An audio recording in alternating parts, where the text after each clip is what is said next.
7 a.m. Monday morning. Just see a little line in the sky there from the sun. And clouds. And see if it'll show it. You know, it looks wet. It's not wet this morning. There is no dew because we have clouds. Probably gonna rain. Looking out, there's a cow in the middle of the screen who just walked out there from behind the fir trees. There's another one in the middle of the screen, kind of at the top of the lane up there, who just finished walking up the lane. And I heard a calf. Those are the only two cows we have. Can't find the rest. I would imagine the rest are, there's a draw. There's a cedar tree right in the middle of the screen, up in the three-cornered piece. There's a draw that runs from there up to the dead cedar trees in the other hayfield. And if they spend the night out in that piece, they kind of like it over there. So I'm hoping that's where they are. They also hang out up by the dead cedar trees. And of course, I can't see behind those trees. Although I just heard another calf belter over that direction. And there's another draw in that hayfield that goes off the southwest corner. So, yeah, if I was another 100 feet in the air, I could probably see something. Oh, yeah, yep, Rainy's had it this morning already. Only takes a minute, and she gets to going. And Red's just trying to get his jaw scratched, I guess. Well, Blue's doing the same. What do you know? Whiskey, he's just chilling. He's just gonna scratch another itch.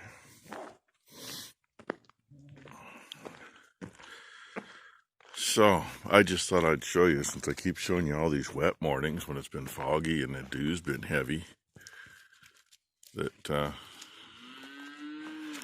good comparison. That roof is dry as a bone right now. And there's not a single drop down here on the concrete. Y'all got to see that the other day. I mean, it doesn't mean that it's not going to change here in the next hour. The dew could still come in, but I doubt it. Wasn't supposed to rain today either, but 0 dew in the morning and overcast. It may do something. We weren't supposed to get any sprinkles yesterday either, even though they were mixed in the fog.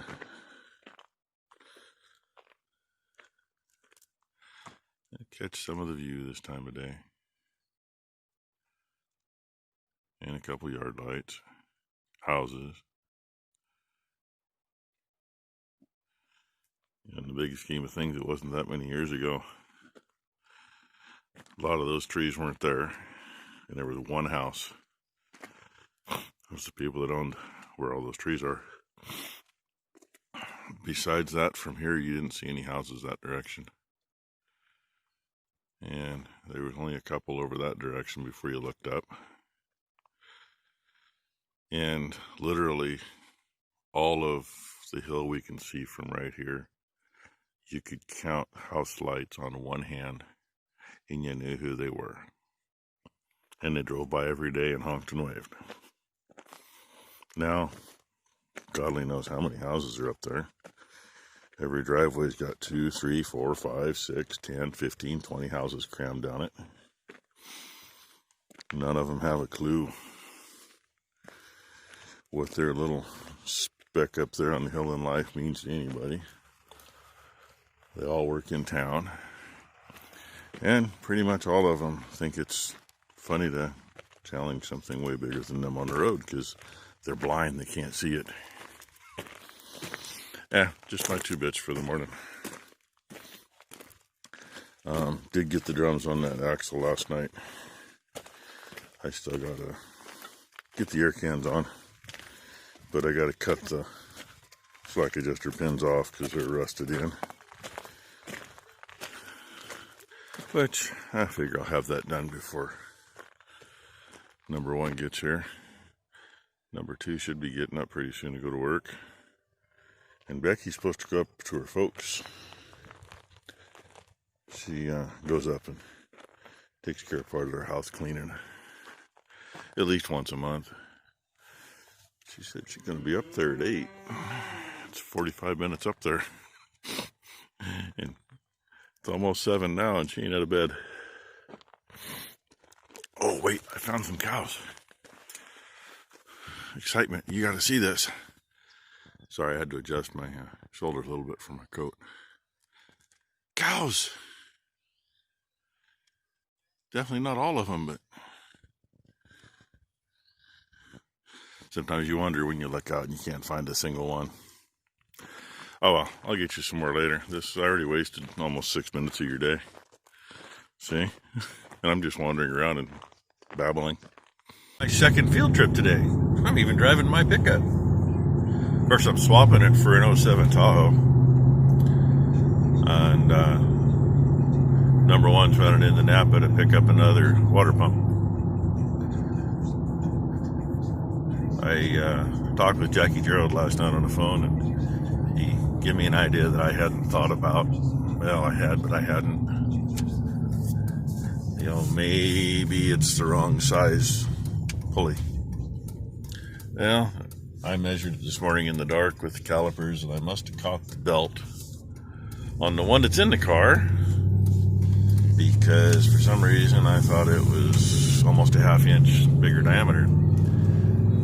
And to butt cover that, make sure I was right, I took the digital calipers, measured the old one, and went over to where number 2 works and popped the hood and actually got a good measurement on it. They're within 25 thousandths of being the same diameter, so that's not it. But I have wondered about the pump itself ever since the day we put it in. I mean, yeah, we had other issues too, obviously, but I still wondered about the pump the whole time, because too many things were a flow issue, which Rick Bork has been heavy on the flow issue, but we've got water flowing everywhere, freely, flowing full force, so there's not a flow issue in the system. But if the pump is not pumping as it should at a lower speed, that's a flow issue. When it was heating up and we're playing with it, let it sit there at idle and it would be up 235 degrees, and you could tell it stopped there, because that's, you know, I don't know. The thermostat opens before that. We tested the thermostat. It opens between 203 and 208. The thing's supposed to run at 210. So that's acceptable. Should be about there. That's why we've done other things to compensate. And thing is, whenever it does get hot, if you rev it up to around 2,000 RPMs, it cools very quickly. So, if the pump's not pumping until it speeds up, it's gonna be hot until you speed it up. That would explain why when she's sitting lying at the little Dutch Brothers coffee hut, that it gets warm. As soon as she takes off, it cools off. So, anyway, that's what we're gonna do today. Somebody punched the guardrail here again. I guess it's been a couple weeks ago, so they're finally putting in a bunch more guardrail. Looks like they just finished since they're pulling out of here. So anyway, that's what's happening. I figured I'd run and swap vehicles, and number one can run and pick up the part, and that'll hopefully give the Tahoe time to cool off. Once she gets back, I can swap them, see what it is, and make sure it's right, and then number one can return the old one on her way home, because they're going to stand behind it. He actually looked back. I thought it was like September 2nd. No, September 2nd is when we got the sending unit. It was almost 2 weeks before that we got the pump, but you know, first thing I asked the guy that I always deal with, you had any bad pumps? And he laughs. He says, well, yeah, in the last 50 years, there's been a few of them. So, good thing is they're not having any issues standing behind it. They're just going to slap a defective sticker on it and send it back. And by the way, it's a brand new pump, not a reman. So that's the only reason I was kind of wondering. I mean, reman, yeah, once in a while something gets screwed up, or something was screwed up and they didn't catch it when they rebuilt it. Because usually all they do is throw bearings and a seal on them. But brand new is brand new. Anyway, I'm almost there, so I'll let you go. Bring you back when we're doing something. One new used water pump. Not that it's easy to try to test these things without them on the vehicle. Kind of hard to test them on the vehicle too, but I took both of them down and poured water into them. Covered off the thermostat hole so it didn't all run out on my foot, and gave her a spin. The other one doesn't turn as easy as this, but flicking it, which doesn't get that many turns, pushed the water out one of the ports a little farther than this one will. And the other thing, I know you can't hear it,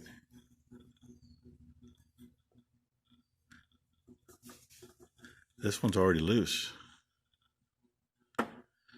So, bearing shouldn't be loose yet. So even if this doesn't solve the problem, this one wasn't going to last very long anyway. I mean, I know we've put way too many miles on it. We've probably put, throw a number in the air, say 250 miles on it. And at 250 miles, I shouldn't be able to grab a hold of that and wiggle the bearings. And I can feel it.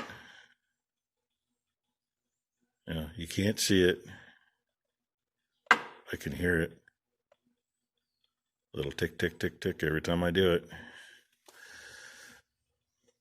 And of course, hey, even though it came from Napa, guess what it said on it?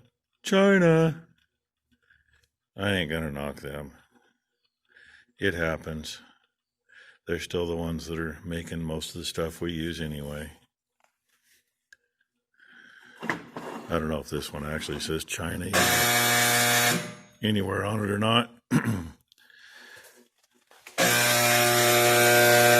I think it says, it actually says it on the bag. Yep, made in China.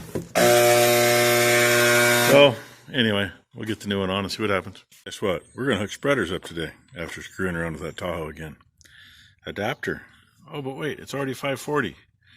Yeah, the issue is our New Holland spreader. When we changed the floor to hydraulic, so it hooks up here. Oh, we're going to see if she can do it. I was going to demonstrate, but she's going to demonstrate. Come on, do it. You're too big. You got to get down so you can pinch them down. Oh, yeah. What we did on it was, it's a pain in the butt. Yeah, I know. Don't have the proper pliers. We just got these. It works. You can find out why I cuss. No, I always cuss this because I don't. Anyway, something else we did was we changed our beater speed. We run the PTO shaft at 800 RPMs instead of 540, which puts the beater at the same speed as it is on our international spreader, which does a much nicer job of spreading and not throwing big, huge clumps. So on this tractor, we got to flip it over because this is 540 or 1000. So we flip it over to 1000, put the adapter on so we can still hook up to the spreader. And do the length stuff. That's an old John Deere hammer strap off of 4010. Bolt it down, puts us right where we need to be for our drive shaft length. And I'm deciding if I hand her the camera, because I'm going to get my hands really dirty here in a second. This is what I was going to do if she don't push any of the wrong buttons. We got it made, right? Just like changing anything. Any of the old 2-speed stuff, you cuss it while you can. The bad thing is the clip's probably not lined up on the recess, which is kind of what it's acting like. Because there is of course, hey, when God offers you something, you can take it too. Just don't ruin it. Just like that. Yeah, it was lined up on the recess. They put a flat right there. That's for the two ends of the clips to come together on so you can get it in and out. Clean side, dirty side. A little brake clean, clean it up. And wipe it down. And put some fluid film on it to keep it clean in there. And she can shut off at the moment. Hey, your mom always said, take a shower, right? This is why. A little bit of stuff gets in there, so we clean that out and make sure it's clean. I made sure the splines are clean as they're going to be. And on this side, it drops all the way in, straight in. When you put it in the other way, there's spring pressure on it because it shifts inside. Yeah, like I said, clean, right? Look I got model hands. You wish. Only someone would pay for those model hands, huh? Yeah. If I knew what I did to my wrist today, I'd have it made. Working on a Tahoe didn't do it any good. And try to line that sucker up so they're on the...